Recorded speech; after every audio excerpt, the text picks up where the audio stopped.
There's a house in Kowloon that never keeps new owners. From the street it looks harmless, peeling green shutters. A balcony crowded with potted basil. A brass number plate that catches afternoon sun. But when night folds over the cul-de-sac and the minibuses stop rattling past, the floorboards begin to breathe. The air in the living room grows cool and earthen, as if a cellar door had opened somewhere without hinges. If you lie awake, you'll hear it. 3 slow knocks from beneath the bed. A pause, then 3 more under the wardrobe, as though someone is walking the rooms from underneath. The previous couple left their furniture behind. The listing calls it partially furnished. But the neighbors know the truth. No one lifts a sofa after hearing it slide on its own, dragged by hands you can't see. The agent will tell you the discount is due to historical foundations, a phrase that tastes like dust. Ask the oldest resident and she will lower her voice. During a bleak winter, long before the tower blocks rose, a family vanished when the hill slipped in rain. The ground was leveled, a house was poured, and the blueprints forgot them. At midnight, incense lingers where none was burned. Somewhere beneath the tiles, bones remember their rooms, and if you press your ear to the floor, a little voice will ask if you've finally come home. Her name was Emily Lau, a 32-year-old accountant who had recently separated from her husband. She wasn't superstitious, not the kind to worry about feng shui or old neighborhood gossip. When the estate agent offered her a small house in Kowloon at a price that seemed impossibly low, she didn't ask many questions. After years of renting cramped flats, here was a chance to breathe, to start again. The house itself felt ordinary at first glance. 2 stories, faded shutters, a courtyard just large enough for potted plants. Emily imagined repainting the walls, planting herbs, maybe even hanging wind chimes on the balcony. It was older than she liked, yes, but that only added charm.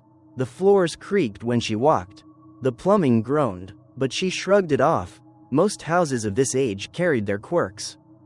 The neighbors were polite but distant. A woman at the corner shop asked if she lived alone, her tone odd, as though it mattered too much. Another man, sweeping his front step, muttered that houses remember things, before retreating inside. Emily laughed nervously, telling herself she was imagining suspicion where none existed. The first few nights passed uneventfully. She unpacked boxes, ate simple meals, fell asleep to the hum of the city in the distance. Yet as midnight neared, the house always seemed to grow quieter than the street outside. A strange coolness rose from the floorboards, subtle at first, then strong enough that she pulled a blanket over herself though the summer air was warm. She tried to dismiss it. A draft, she reasoned, old foundations, nothing more, but the silence was thick, unnatural, as if the house itself were holding its breath. And sometimes, just as she drifted toward sleep, she thought she heard faint tapping beneath her bed, steady and deliberate, like knuckles against wood. She told herself it was the pipes. She told herself many things. But deep down, she already knew this house was different, and that the quiet it kept was not empty at all. The third night, Emily awoke to the sound of something shifting. At first she thought it was wind rattling the shutters, but the night outside was calm, still enough that even the stray dogs slept. She held her breath, listening. The sound came again, 3 dull knocks from beneath her mattress. Slow and measured, like someone rapping from the underside of the floor. Her rational mind leapt to explanations. Wood settling, old pipes, perhaps even a rat trapped beneath the boards. She switched on the lamp and crouched low, pressing her palm flat to the floor. The wood was icy, as if the ground below exhaled through it. In the morning she laughed it off, though her laughter felt brittle. She told herself exhaustion was to blame. But that night, as she brushed her teeth, she noticed the bathroom tiles sweating with condensation though the air was dry. A faint odor clung to the steam, not mold, not sewage, but incense, the kind her grandmother used to burn on festival days. By the 5th night the knocks grew louder, not just under her bed but beneath the hallway and kitchen, as though something unseen roamed the house from below. When she dropped a spoon on the floor, the noise answered, 3 knocks, perfectly spaced. Her skin crawled. Emily finally confided in the shopkeeper down the street. The woman's smile faltered, her hands tightening on the till. You hear them already? You've only just moved in. Others lasted weeks before it began. She refused to explain further, only muttering, Don't answer. Whatever you do, don't answer. That evening Emily tried sleeping with music playing, hoping to drown the sounds. But the knocks grew bolder, syncing with the rhythm of the song. As if mocking her, she yanked out the plug, plunging the house into silence. Then came the whisper, soft, rising between the cracks of the boards. Unmistakably a child's voice. Is it time to come out? Her blood froze. She stumbled backward, clutching the wall. When she dared look down, she saw faint shapes pressing upward from the floorboards, finger-like bulges in the wood, straining as if something beneath tried to push through. She fled to the street barefoot, heart hammering, but when she looked back at the house, the windows glowed faintly with a light she hadn't left on, and in that pale glow, she thought she saw silhouettes moving, figures standing where no one should be, pacing slowly as if reclaiming familiar rooms. Emily returned the next morning, convincing herself that fatigue and nerves had twisted ordinary sounds into something sinister. Sunlight through the shutters softened the edges of her fear. She made coffee, swept the floor, and promised she would not let superstition drive her out. But as the day wore on, unease settled back in like dampness rising through stone. She tried to ignore the small details at first. The way her keys shifted on the table when she left the room. The faint smell of incense that clung strongest around the floorboards in the living room. By dusk, her cat, an orange stray she had adopted months before, arched its back and hissed at nothing. Then bolted out the door and did not return. That night, the knocking began earlier, before midnight. This time it moved swiftly through the house, a rhythm tracing the layout of the rooms, bedroom, hallway, kitchen, as though someone beneath were pacing, mapping the home. Emily pressed her ear to the floor in defiance. What she heard made her recoil, whispers. Dozens of them, layered and indistinct, and then, clear among them, a man's voice murmuring, "We're still here."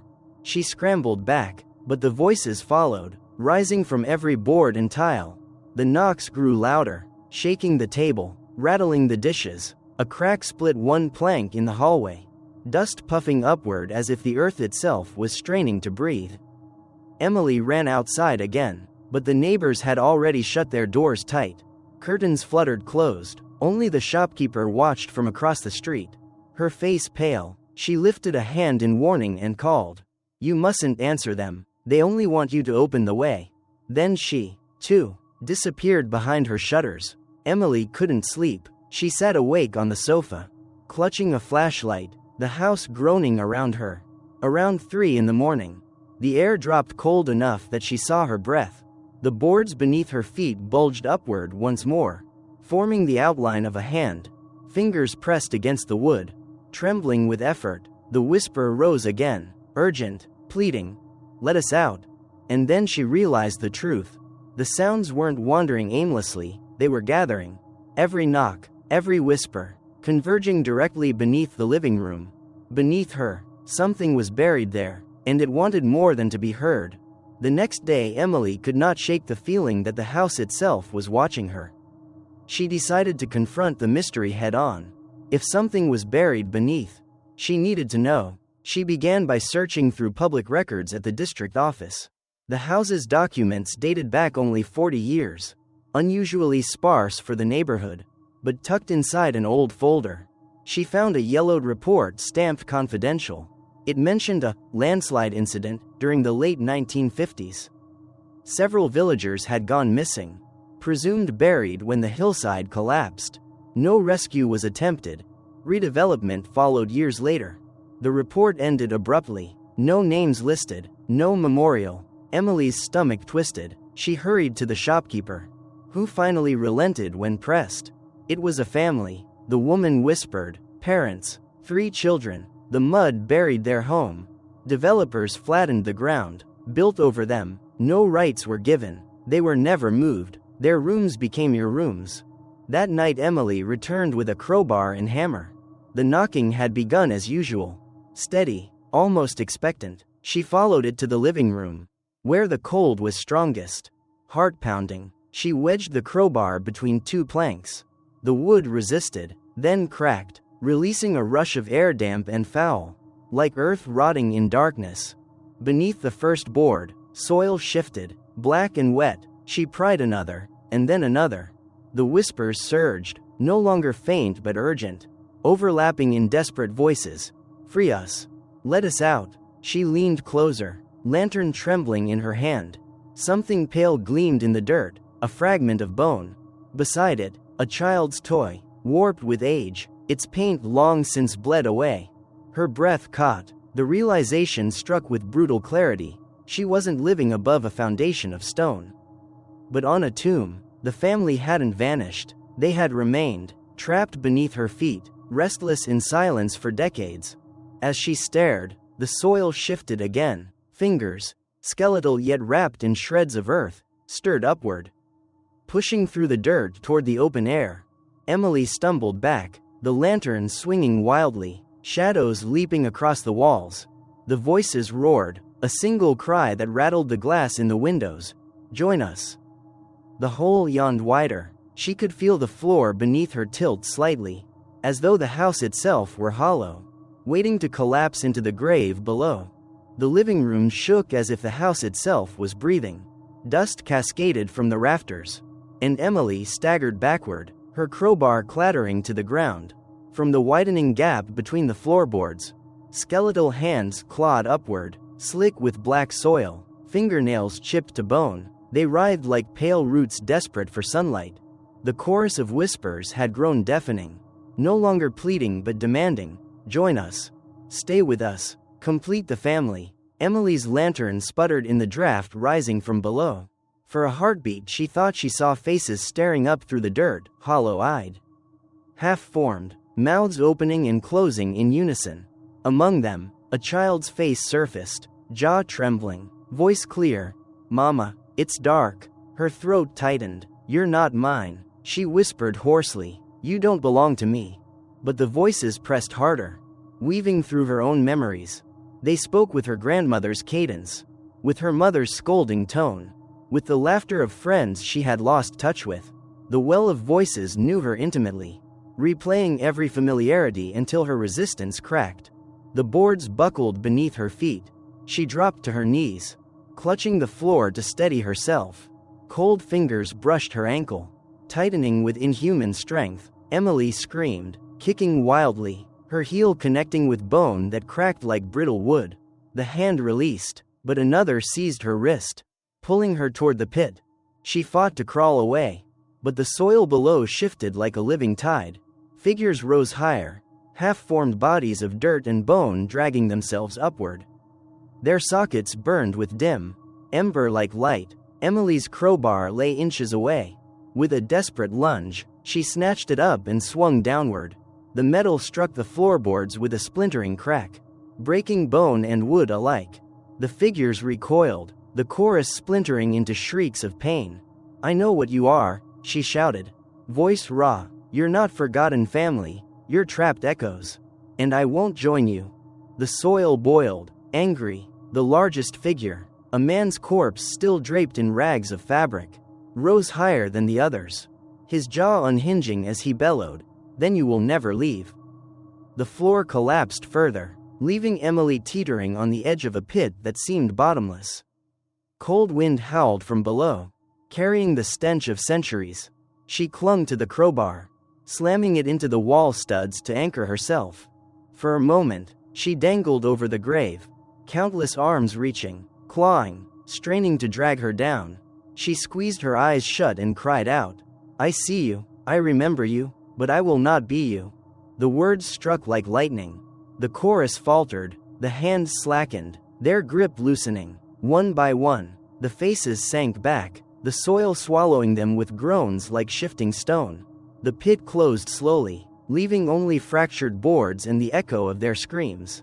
Emily pulled herself back onto solid ground, trembling. The room stank of rot, the air cold as a tomb. Yet the silence that followed felt heavier than the cries before, as though the house were holding its breath, waiting for her next mistake. When morning came, Emily sat slumped against the wall, her eyes raw from sleeplessness. The boards she had pried up were splintered, barely concealing the churned soil beneath. She stuffed the gap with anything she could find, old planks, rugs, even a heavy cabinet dragged across the room. Still, she felt the cold rising from underneath, steady and patient, like a draft that never ended. She told herself she would leave, pack a bag, call the agent, abandon the house to its silence. But when she tried to open the front door, the key jammed, the windows rattled but refused to lift. She realized, with a slow dread, that the house did not want her gone. Neighbors avoided her completely now. The shopkeeper, once her only source of honesty, would not meet her eyes.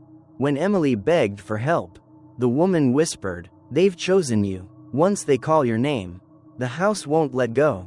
Then she turned away. Nights grew worse. The knocking didn't stop. Even when she covered the boards, the whispers slipped into her dreams, twisting them until she woke unsure whether she had been asleep at all. Sometimes she caught herself humming lullabies she didn't know, words that tasted of earth and dust. By the end of the week, Emily kept the lights on at all hours. Yet even under the glare of bulbs, she swore she saw movement beneath the cracks, shadows pacing, waiting. When she pressed her ear to the wall, she no longer heard voices. She heard breathing. The house had quieted, yes, but it was the silence of something biding its time. Every house carries memory. Walls absorb laughter. Grief seeps into floors, and silence lingers long after voices fade. But some houses are built not on stone, but on stories left unfinished, on bones that were never mourned, names that were never spoken again. The grave beneath Emily's home was not marked by headstones or prayers. It was sealed beneath tiles, hidden beneath furniture, reduced to rumor. The family that perished in the landslide was erased from record, their cries muffled by concrete. But the earth does not forget. It breathes, it waits, and sometimes, it demands acknowledgement in ways the living cannot ignore. Perhaps that is the cruelest truth. Ghosts are not born of superstition, but of neglect. When we bury tragedy without honor, it claws its way back, knocking until someone listens. So if you ever buy a house whose price seems too good, and the floor grows cold when the night deepens, do not ignore it. If you hear knocking beneath your bed, if whispers creep up through the boards, resist the urge to answer. Because once a house knows your name, it may never let you leave.